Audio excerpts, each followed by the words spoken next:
السلام عليكم ورحمة الله تعالى وبركاته. مرحبا بكم في فيديو جديد. كنتمنى تكونوا كاملين بخير وعلى خير وانتم كتشاهدوا هذا الفيديو هذا. اليوم جبت لكم 4 ديال السيارات مستعملة بأثمنة مناسبة. يلا نبداو على بركة الله. السيارة رقم 1 نيسان بيكوب موديل 2003 مازوت، طوموبيل نقية فيها جوانط ألومنيوم. بالنسبة للناس اللي بغات تخدم غادي تصلح لهم هاد الطوموبيل. الثمن ديالها 7,040,000 ريال. كاينه في الفقيه بن صالح، واللي بغى على مزيد من المعلومات النمرة ديال المولا غيلقاها في صندوق الوصف.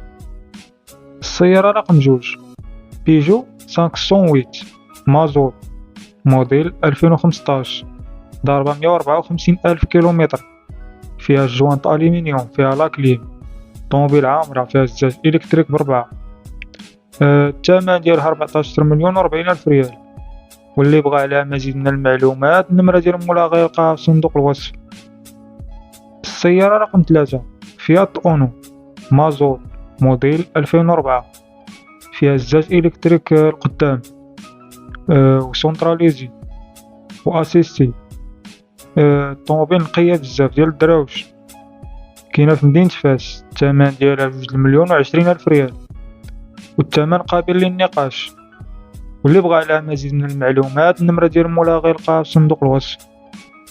السيارة رقم 4 غولف 4 موديل 2000 إيسونس 8 ديال الخيل، الضريبة ديالها 650 درهم، فيها لاكلين، فيها الجوانط ألومنيوم، فيها ليرباك وسونتراليزي والزاج إلكتريك ب4، وفيها الكاميرا دريكيل، وكاينه في مدينة العيون. اللي بغى على مزيد من المعلومات النمرة ديال مولا غيلقاها في صندوق الوصف، والثمن ديالها 5 مليون.